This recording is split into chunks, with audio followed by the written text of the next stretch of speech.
Hi y'all, I'm here to tell you about my almond milk recipe that I created 10 years ago when I had my raw foods company in Austin, Texas. It was so delicious, hardly anybody was making it back then.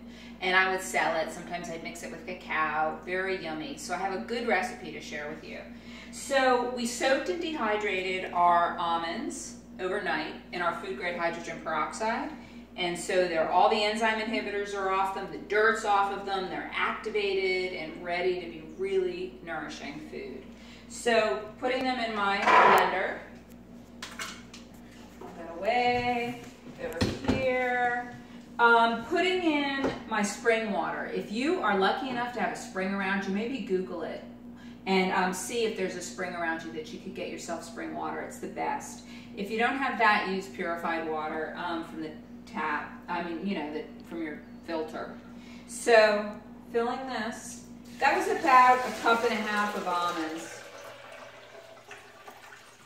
Filling the blender all the way up, and Vitamix is really great to have with a variable speed. It's an investment, but it's so worth it because it blends things so finely.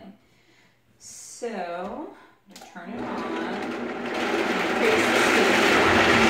Okay, we've let this blend for about a minute. We really want it to blend well so that all we have left is the husk of the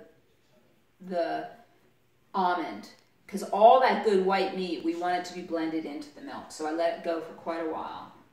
So I'm preparing my nut. This is a nut milk bag. You can get these at health food stores, or you can get them quite cheaply at a paint store. It's the same thing a painter uses to strain the lumps out of paint. And it's also a good Marge Simpson hairnet too.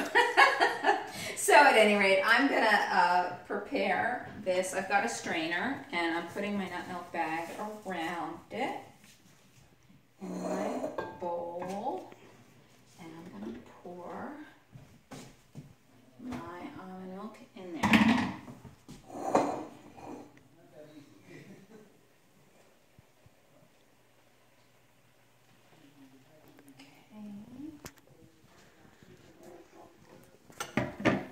Nice and foamy and super delicious. And I'm going to pull off my nut milk bag from my strainer. Whoops. And just squeeze it. Just a little patience goes a long way here. If you squeeze too hard, you're going to squirt it all over yourself.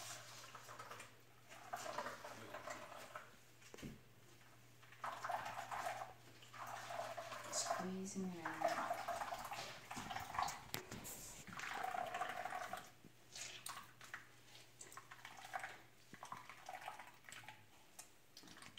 I can see from this that I could get a whole other blending from this, because there's a lot of that nice white almond flesh still in there. So we could put it back in the blender and go again, actually, and have twice as much almond milk. The thing about it is it just goes bad fairly fast. So if you don't have a lot of people around to drink it or friends to share it with, you don't want to make too much at a time. Okay. So I'm going to season my almond milk to make it really tasty. So use or omit whatever you want to, but this is what I like. And I don't like measuring a lot, so I'm going to just give you a rough idea. I'm going to put about 2 tablespoons of vanilla in. 1, 2. I'm going to put, this is a teaspoon of salt. Salt makes everything better. Good salt, mineral salt. I use stevia because I don't want any glycemic hit. So I'm going to use 8 drops. 1, 2, 3, 4, 5, 6, 7, 8. And you can decide for yourself. You could use another sweetener if you really can't stand stevia. Maybe like coconut nectar is a pretty good low glycemic choice, like the coconut nectar syrup. Or you could use maple or honey, but both of those are a lot more glycemic. Then lastly, my real secret ingredient is a little bit of almond extract. Just a little bloop. Just a little bit. And that gives it that really yummy almond flavor for people who like that. Some people don't. I'm gonna stir. Oh yeah, this is so creamy and delicious looking. Very rich. And I'm gonna pour it in my half a gallon mason jar that I got online. Just Google half-gallon mason jars and you will be able to order those. And get the plastic lids with them. There's the metal ones, but it's nice to have a plastic lid, but you have to order them separately usually. So pouring in. Okay, let's give it a taste, see how it turned out.